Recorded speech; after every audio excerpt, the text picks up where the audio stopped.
Along the century-old levees of Germany and the pumping stations of California, millions of dollars are spent every year fighting a tiny enemy, the Chinese mitten crab.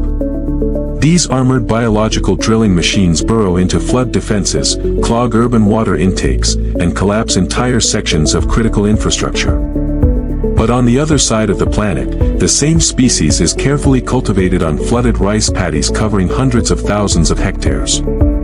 At luxury dining tables in Shanghai and Beijing, a single mitten crab can cost as much as a premium cut of Wagyu beef. The industry is worth over 100 billion annually.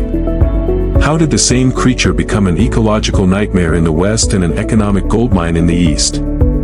This is the paradox of the Chinese mitten crab.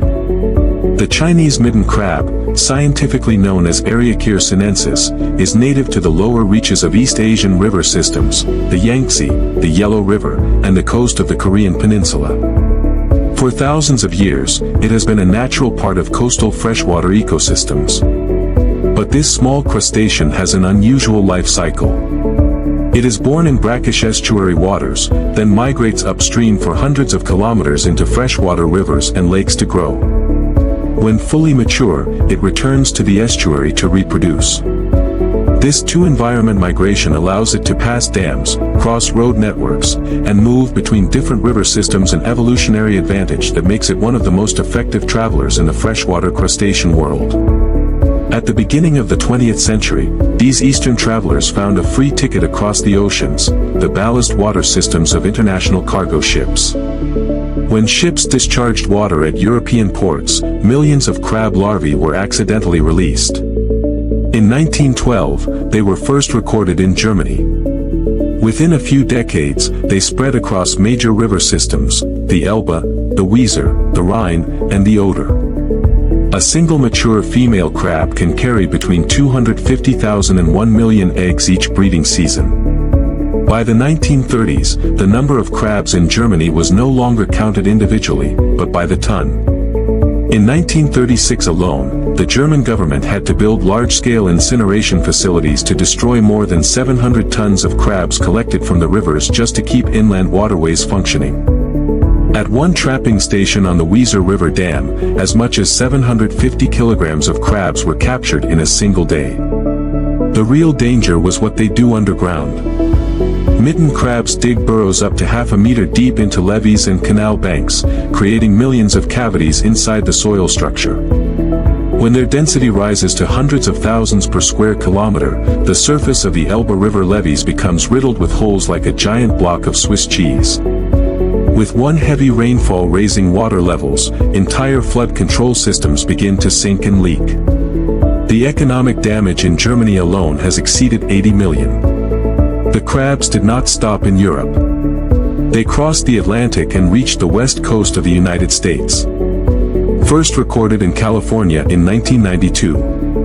By 1998, major water pumping stations across the state reported hundreds of thousands of crabs being pulled into filtration systems within days. Turbines, pipelines, and filter screens became jammed. Multiple pumping stations shut down for emergency cleaning. The crabs also invaded commercial fishing traps, consumed bait, tore apart expensive nets, and depleted populations of small native fish species. According to estimates, the arrival of this small crustacean has caused losses of more than 20 million per year to California's fishery sector alone. Western countries launched defense campaigns, industrial trapping stations, reinforced levees, long-term population monitoring, and stricter ballast water regulations. But the more they tried to eliminate the crabs, the faster they seemed to spread. They were trapped in a costly defensive cycle. While the West fought a losing war, China saw opportunity. The mitten crab is native here. It has been harvested for thousands of years. But what transformed it from a wild catch into a billion-dollar industry was a simple innovation, the rice crab ecosystem. Instead of treating crabs as pests, Chinese farmers created an environment where rice and crabs work together. Rice plants provide shade and oxygen at the surface. Crabs move below, loosening the mud and naturally removing weeds and harmful insect larvae. In return, crab waste becomes organic fertilizer for the rice roots. The system operates with almost no agricultural chemicals. More importantly, mitten crabs are very sensitive to toxic residues. Their survival in rice fields acts as a natural organic certification for the rice. Rice crab rice commands premium market prices. On the same farming area, farmers harvest both high-quality clean rice and high-value specialty crabs. A dual-profit model that traditional monoculture rarely achieves. The environmental advantage is striking. To produce 1 kilogram of beef requires over 15,000 liters of water, vast grazing land, and considerable methane emissions. Pig farming depends heavily on imported soybean meal and fish meal from global markets. Mitten crabs are natural omnivores. They eat bottom-dwelling organisms, small snails, low-value fish, aquatic plants, and even local agricultural byproducts like sweet corn. They efficiently convert low-value biomass into a specialty protein with high economic value while reducing pressure on agricultural land and industrial feed supply chains. After 6 to 8 months of growth, the crabs enter harvesting season, the phase that determines commercial value. Farmers extend the final growing period so crabs can fully develop their roe, rich in lipids and proteins, which is the key to their distinctive flavor. Harvesting runs from September to December. Instead of catching all at once, farmers use selective harvesting with traps placed along irrigation channels and rice field edges. Crabs that haven't reached optimal size stay in the system to grow for later rounds. On 1 hectare of integrated rice crab land, total income can be 2 to 5 times higher than rice cultivation alone. In key farming areas around Yangqing Lake, crab production accounts for 70 to 80% of total profit per hectare. Right at the farming sites, crabs are sorted by shell hardness, weight, roe content, and gender. Early in the season, female crabs command the highest prices because of their thick, rich roe. Later, male crabs become more desirable as their meat reaches maximum firmness. Each crab is tied securely with string, then temporarily held in clean water to remove mud. The next critical step is low-temperature oxygen pack storage at 5 to 10 degrees Celsius. This places the crabs into a minimal activity state while keeping them alive for shipping. They are transferred into high-speed cold chain logistics networks, allowing deliveries to major cities like Shanghai, Beijing, and Guangzhou within 24 to 48 hours. In premium farming regions such as Yangqing Lake, each crab is fitted with an identification ring and traceability code to verify authenticity. Today, Chinese mitten crabs are no longer just seafood. They are a high-end specialty product that can be ordered in the morning and delivered the same day in many major Chinese cities.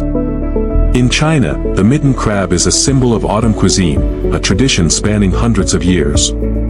Each year, China's domestic market consumes around 700,000 to 800,000 tons of mitten crabs, supporting an industry worth tens of billions of dollars. The value lies in the flavor. The meat is naturally sweet, firm, and aromatic. The crab roe is rich and creamy, with a texture similar to salted egg yolk blended with butter. The most famous preparation is steamed crab with ginger and black vinegar, a simple technique that preserves the natural taste. Crab roe is also used in iconic dishes like crab roe Xiaolongbao. A small amount of roe can raise the value of a basket of dumplings to dozens of dollars. Even smaller or damaged crabs are processed into premium dishes like crab roe noodles, where the golden sauce made from multiple crab roe portions can push the price of a single bowl in Shanghai to 50 or 100. Why did the same species become a disaster in the West and a goldmine in China? 3 structural differences. First, infrastructure compatibility. The mitten crab's burrowing habit weakens Europe's hard-engineered levee systems. But when introduced into soft rice paddies, that same behavior turns the crabs into natural soil engineers, loosening sediment and supplying oxygen to plant roots. Second, culinary economics. Western countries generally do not eat freshwater crabs. The species is treated as biological waste. China's long-standing culture of appreciating seasonal delicacies has activated $1 billion market, creating strong incentives for a professional supply chain and branding system. Third, ecosystem management strategy. The West tends to view nature as a threat and responds with elimination, remaining trapped in a defensive cycle. China views nature as a resource and chooses planning and active utilization. The story of the Chinese mitten crab reveals an important lesson. An invasive species is not always an absolute enemy. The problem does not lie with the organism itself, but with the system in which it appears. In Europe, when mitten crabs interact with flood control levees and urban water management infrastructure, they become a serious engineering risk. In China, when the same species is placed within biologically integrated rice paddy systems, it becomes a large-scale economic resource. Infrastructure design and agricultural models are the key factors that determine how dangerous an introduced species can become. When properly integrated into a production ecosystem, a biological risk can be transformed into a valuable resource. A small crab once crossed half the planet and became a threat to levee systems in Europe and North America. Yet in China, it was transformed into a specialty industry worth billions of dollars. The line between a dangerous invasive species and a national specialty product is separated by nothing more than the right strategy. If you want to explore more engineering and ecological paradoxes like this where the same technology or species becomes a disaster in one context and a goldmine in another, subscribe to Quick Tech Process. We decode the hidden systems that determine whether a problem becomes an opportunity. We go beneath the surface. And we show you how the right strategy changes everything. Hit subscribe. Join the journey. The next paradox is already unfolding.